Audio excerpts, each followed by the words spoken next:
Apa sih tujuan berumah tangga itu? Kan? Kalau sekedar hanya untuk menikah, kapan akad, setelah itu ada apa? Setelah itu bagaimana punya aset yang baik, rumah yang cukup megah, ya, kendaraan-kendaraan yang memudahkan kehidupan. Setelah itu mau ngapain? Setelah itu mau ngapain? Karena manusia kan terbatas, programnya terbatas, ya, imajinasinya juga terbatas, gambarannya terbatas, rencananya terbatas. Setelah itu mau apa? Kalau Anda ingin mencari jawaban, konsep berumah tangga yang lengkap, bahkan berkelanjutan dengan sifat yang abadi, dari mulai di dunia sampai kemudian kembali kepada Allah sampai di akhiratnya, Anda tidak akan pernah temukan itu, kecuali dari bimbingan yang langsung Allah berikan. Karena Allah yang menciptakan kita, Allah tahu kita, Allah yang mengerti tentang kita, dan Allah yang maha memahami serta memberi solusi dari semua desain kehidupan kita. Dalam keadaan apapun, baik itu single, ataupun sudah berumah tangga, dan dalam kehidupan yang lebih kompleks. Jadi kalau kita menginginkan konsep kehidupan rumah tangga yang terukur, yang baik, yang kurikulumnya memandu kita mendapatkan kebahagiaan yang sejati, baik di dunia, bahkan abadi sampai ke akhirat, gak akan pernah ditemukan kecuali dari bimbingan Sang Pencipta kita, Allah Subhanahu wa Ta'ala. Karena itu, orang-orang yang mau menjadikan visi kehidupan rumah tangganya yang ditujukan untuk kepentingan ibadah, maka Allah hadirkan ketenangan yang mendamaikan dalam kehidupan rumah tangganya. Disebut dengan sakinah.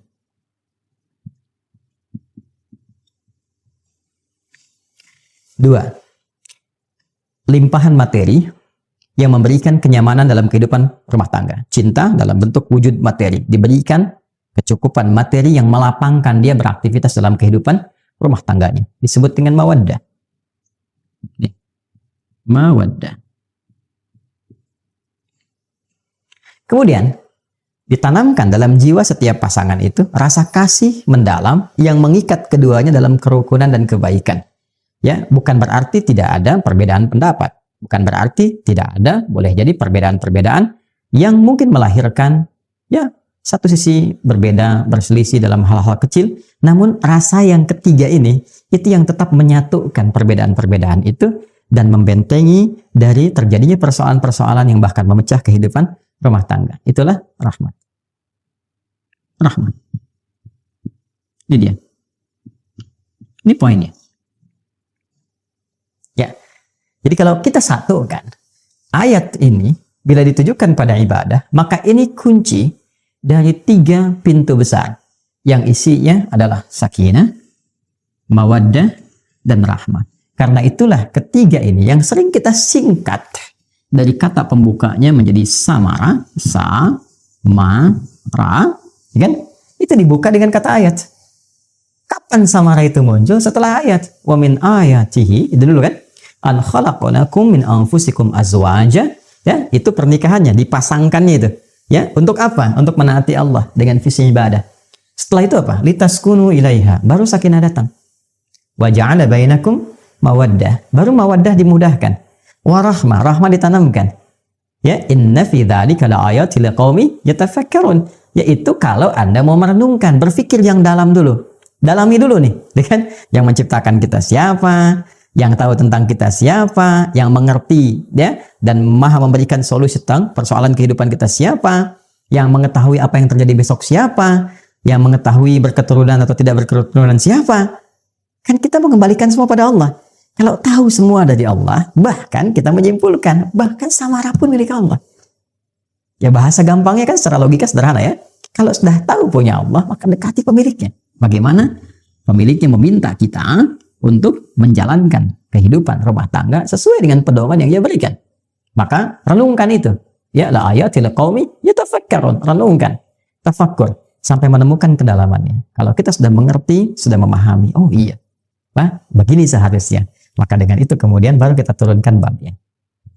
Baik, teman-teman, ini ada yang menarik ya. Kalau kita mau gali lebih dalam lagi. Contoh misalnya, saya keluarkan satu bab ya, sakinah. Sakinah itu sering diartikan dengan ketenangan, tenang. Ya. Padahal bukan tenang biasa. Tenang itu bahasa Arabnya, setidaknya itu ada beberapa kata.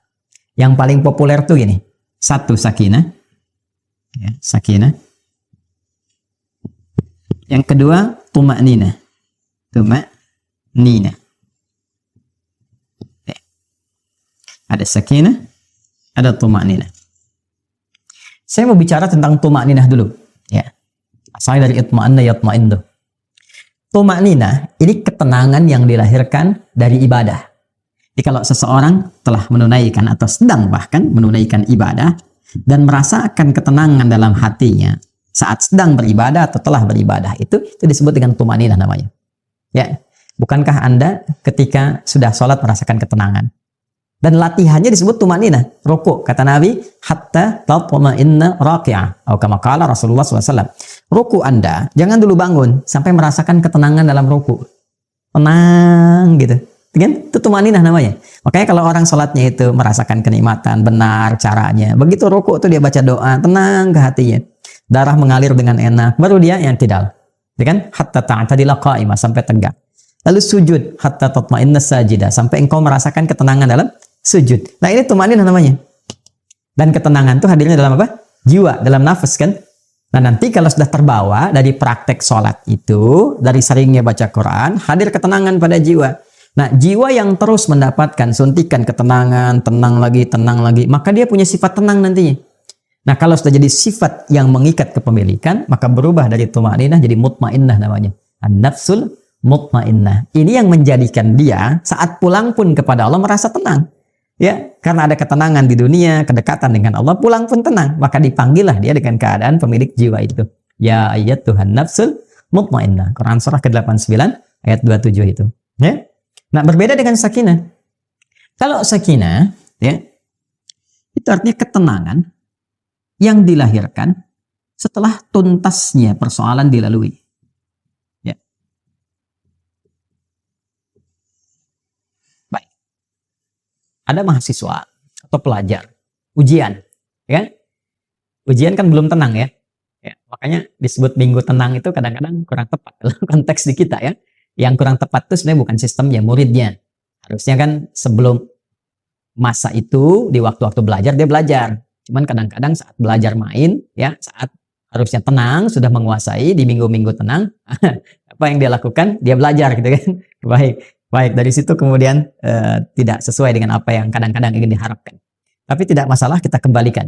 Bukankah saat ujian itu merasakan tegang, kadang gelisah, ya?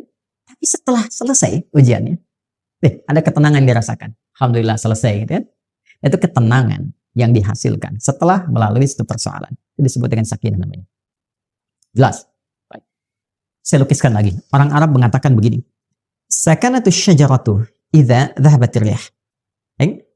Atau sakanatu safinatu idza dhahabatil amwaj. Ranting pohon itu menjadi tenang ketika angin yang menerpanya itu telah pergi. Atau mereka mengatakan kapal itu menjadi tenang ketika ombak yang menerpanya itu telah pergi. Dan airnya kembali tenang. Nah, ketenangan yang telah melalui perombang-ambingan, diombang-ambingkan ombak, pohon diterpa, naik, turun, kiri, kanan, begitu. Setelah kemudian dia tenang lagi, ya, apa yang terjadi? Nah, ketenangan itu yang disebut dengan sakinah. Dan biasanya kapal yang banyak diuji dengan gelombang, bahkan gelombang besar, dan dia melewati itu menjadikan kapalnya kualitasnya lebih kuat. Ya, lebih mudah menghadapi persoalan-persoalan atau bahkan gelombang-gelombang kecil setelahnya. Semakin besar, yang kecil lewat. Ya, demikian pohon. Semakin diterpa anginnya kencang, ya, dia goyang dan dia tertanam kuat, semakin kokoh akarnya. Jadi ketenangan itu bukan sekedar melahirkan ketenangan setelah gelombangnya lewat, tapi setelah itu melahirkan satu kemantapan yang dengan itu bisa mengatasi persoalan-persoalan kecil di kemudian hari atau siap untuk menghadapi tantangan lebih besar di kemudian yang lainnya. Maka itu disebut dengan sakinah. Ketika kehidupan di rumah tangga, ini yang akan saya sampaikan, disebut dengan sakinah, memberikan pesan kepada kita bahwa bukan berarti di rumah tangga itu akan hampa dari persoalan. Akan selalu ditemukan persoalan. Ini cara memahaminya. Jadi kalau tidak dipelajari dulu ini nanti kaget. Bukan berarti nggak ada masalah. Rumah tangga itu pasti ada masalah. Ya, yang paling ideal kan rumah tangganya Rasulullah SAW. Tapi coba lihat, apakah dalam kehidupan rumah tangga Nabi tidak ada masalah? Jangan salah, banyak persoalan, ya kan? Tapi dengan persoalan itu turun panduan pada kita. turun ayat, turun hadis, mengatasi ini bagaimana. Ya, kalau salah persoalan pemahaman bagaimana, salah komunikasi bagaimana, meluruskan yang ini bagaimana. Kalau ingin cari teman cerita ke siapa, kalau mengadu belum ketemu suami istri ke siapa mengadunya, ada semuanya. Gitu. Dan pahami ketika Allah menitipkan satu persoalan dalam kehidupan rumah tangga, pada hakikatnya bukan ingin menjadikan kehidupan rumah tangganya bermasalah, tapi Allah ingin memberikan satu ketenangan, kedamaian, ya, yang dihasilkan setelah tuntas persoalan yang dimaksudkan. Makanya kehidupan rumah tangga kan kalau sudah masalahnya tuntas lebih tenang dari sebelumnya kan, ya, dan dahsyatnya lebih mengerti tentang sifat-sifat pasangan atau dalam keluarga. Setelah itu punya ilmu yang baru, punya pengetahuan yang baru, masukan yang baru, ilmu yang baru untuk mengatasi tantangan berikutnya. Itu dasarnya. Tapi problemnya begini, bagaimana cara kita bisa mengatasi persoalannya dengan mudah? Dan karena tidak sedikit masalah-masalah kecil di rumah tangga, ya kan, bisa menjadi besar dan menyebabkan persoalan serius ketika, maaf, seseorang tidak mengetahui cara menyelesaikannya. Yang ditampilkan kadang-kadang, ya, boleh jadi egonya. Yang ditampilkan kadang-kadang boleh jadi statusnya, bahkan juga hartanya, kedudukannya, dan sebagainya. Itu bukan solusi, teman-teman. Sepanjang ditampilkan kemampuan kemanusiaannya, maka sifat manusia selalu ingin bertahan dengan apa yang dimilikinya. Soal bicara A, istri bicara B. Ya, ayah bicara A, anak pun bicara B. Demikian seterusnya. Maka yang terbaik adalah kita mesti menanyakan kepada pengatur segalanya. Ini. Ya, maka ketika dikembalikan, sakinah itu kan sifat jiwa. Ya kan? Ketenangan itu kan sifat jiwa. Ingat, ketenangan itu bukan sifat fisik. Ya, pikiran tuh biasa, ya. Pikiran tuh bekerja terus, berpikir tuh terus, nggak berhenti, berpikir. Apa yang memberikan kegelisahan dan ketenangan pada pikiran? Jiwa. Jadi perintahnya di sini semua dalam jiwa kita. Kalau dia gelisah berarti dari nafsu, ya kan? Kalau dia tenang, nyaman berarti dari takwanya. Itu di jiwanya. Jadi pikiran tuh normal saja. Dia beraktivitas. Seperti fisik pun diperintahkan. Fisik tuh gimana perintah dari pikiran saja. Ya, nah apa yang memerintahkan pikiran dan mengisinya untuk mengarahkan apa yang harus dilakukan itu, maka itu dari jiwa. Maka itu saya sering katakan jiwa yang tenang akan melahirkan pikiran yang cemerlang dan aktivitas yang membahagiakan. Itu poinnya. Boleh bikin status tuh. Ya, nah balik ke sini. Karena ketenangan sifat jiwa, yang punya jiwa siapa? Yang punya nafas siapa? Allah. Ya. Makanya sering kita katakan kan, ya mengikuti doa Nabi sallallahu alaihi wasallam, ya muqallibal qulub, ya, tsabbit qulubana ala dinik, lal iman. Hai Allah yang mengetahui keadaan hati kami, kan? Yang membolak-balikkan hati, yang memberikan kedamaian pada jiwa. Berikan kami kemantapan dalam jiwa kami untuk menaati ketentuanmu, untuk beriman kepadamu, untuk konsisten pada dinmu. Ini poinnya. Nah sekarang bagaimana caranya kita bisa belajar untuk menenangkan jiwa sebelum menghadapi persoalannya? Ini poin besarnya. Jadi ada orang-orang tertentu yang Allah berikan ketenangan paripurna dalam jiwanya, sehingga ketika dihadapkan pada masalah itu, dia bisa menyaring persoalannya, menjadikannya lebih kecil. Dan yang paling dahsyat, jadi ringan masalahnya sebelum dihadapi. Bukan gak punya masalah. Boleh jadi masalah yang sama bagi orang lain besar, bagi dia tinggal senyum selesai. Itu poinnya. Jadi bukan gak punya masalah. Masalah dia ada. Cuma dikecilkan oleh Allah kadarnya, sehingga dengan kelapangan hatinya, itu menjadi kecil. Jadi kalau Anda punya cawan, teman-teman. Cawannya besar, apa saja Anda bisa masukkan dan jadi kecil di situ. Tapi kalau cawannya kecil, ya, yang kecil pun jadi besar. Garam sedikit itu asin semua. Nah, ada orang-orang yang jiwanya dilapangkan oleh Allah sehingga ketika dia menghadapi satu persoalan, perbedaan dengan pasangannya misalnya, ya kan? Melihat keadaan anak dan sebagainya, dia bisa melihat dengan hikmah. Allah lapangkan keadaan hatinya. Kenapa begini? Dia nggak langsung simpulkan, langsung keluar ini, dilihat dulu, dia bersikap dulu. Nih. Lapangan jiwa ini mahal dan ini tidak mungkin bisa didapatkan kecuali lewat skema ibadah sini menghambat. Ya, nah semua kumpulan nilai-nilai ibadah kita dalam rangka mendekat kepada Allah, saya sering ingatkan itu disebut dengan takwa namanya, ya kan?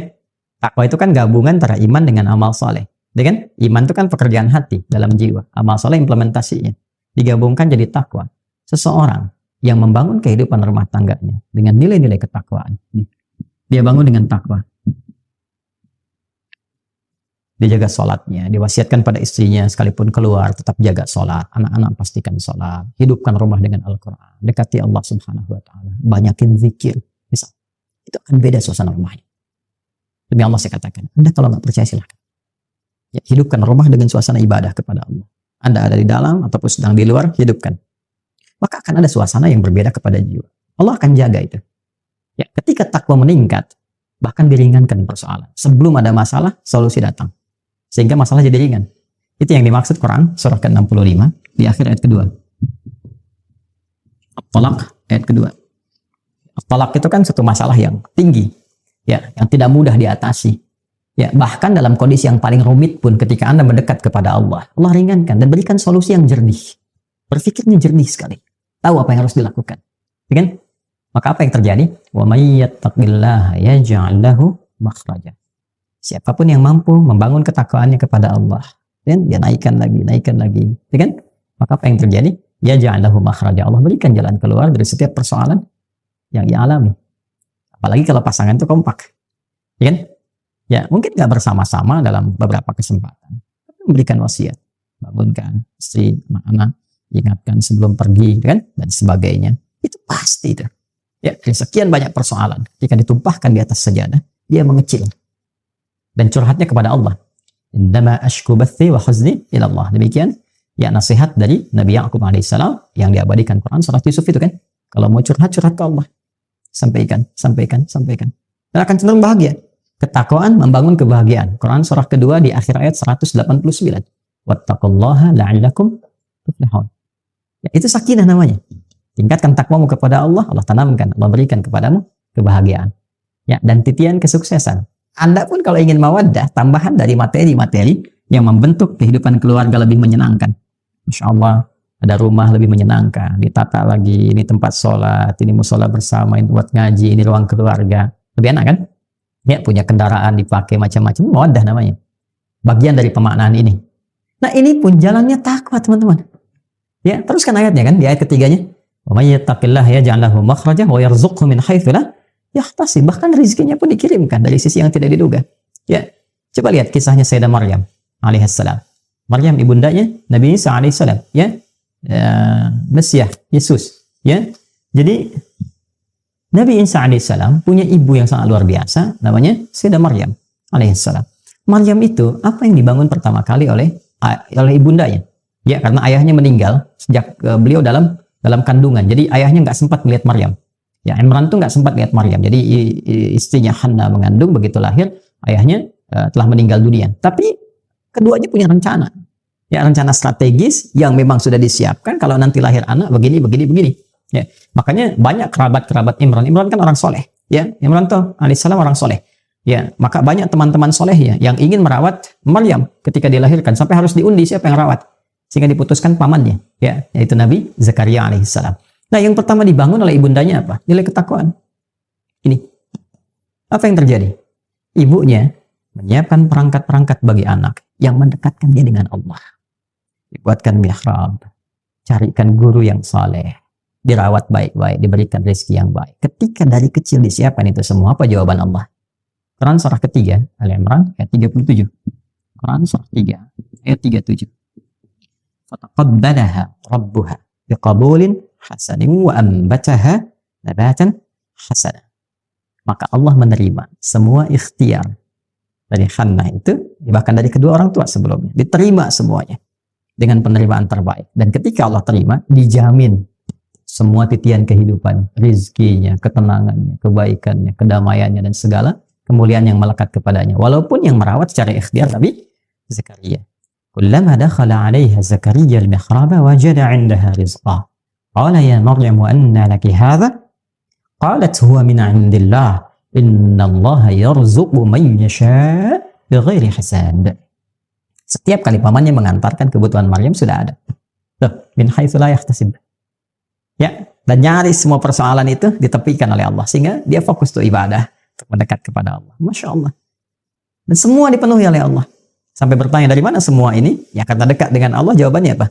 Qalat huwa min 'indillah. Dari Allah. Innallaha yarzuqu man yasha' bighairi hisab. Allah yang memberikan tanpa batasan. Jadi orang-orang yang membangun rumah tangganya, ya, kehidupan dalam langkah pernikahannya sampai dia berjalan dalam ketakwaan kepada Allah sebetulnya nggak sulit tentang dunia. Gitu. Jadi mohon maaf nih kalau dengan kalimat ini barangkali kurang menyenangkan, gitu kan? Kalau ada persoalan yang tidak pernah tuntas, padahal mungkin secara materi tercukupi, gitu kan? Masya Allah, kedudukan tinggi, tapi nggak tuntas nih. Boleh jadi yang dibutuhkan tuh bukan harta, bukan tingginya kedudukan Anda, yang dibutuhkan ketakwaan Anda kepada Allah. Itu saja. Ya, menyadari bahwa pernikahan ini adalah bagian dari amanat Allah Subhanahu wa taala. Rumah tangga ini amanah, setiap amanat dipertanggungjawabkan di hadapan Allah Subhanahu wa taala. Dan kalau mengerti berumah tangga itu adalah ibadah, maka kita akan jaga cara kita beribadah kepada Allah. Anda kan kalau sholat Anda jaga rukun dan syaratnya kan. Nah, rumah tangga itu ada rukun dan syaratnya. Kan waktu mau nikah kan ada rukunnya, ada akad itu kan, syaratnya juga ada kan. Hah?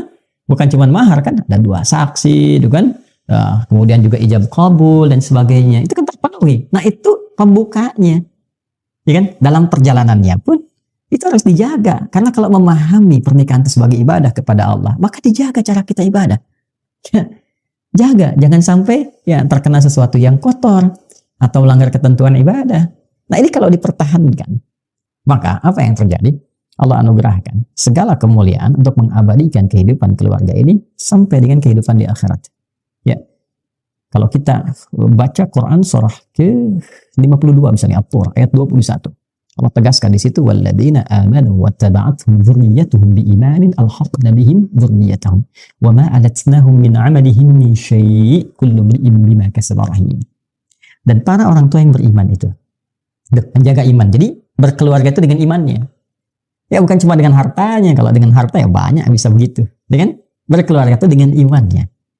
Lalu iman diimplementasikan dalam bentuk amal saleh. Amal saleh suami kepada istri dalam bersikap. Ma'asyiruhunna bil ma'ruf, surah keempat ayat 19. Demikian sebaliknya dengan anak-anak dan sebaliknya. Maka apa yang terjadi? Kalau orang tua mampu begitu, diwarisi oleh anak demikian, diniatkan karena imannya, maka mereka akan dipertemukan kembali di satu tempat di surga.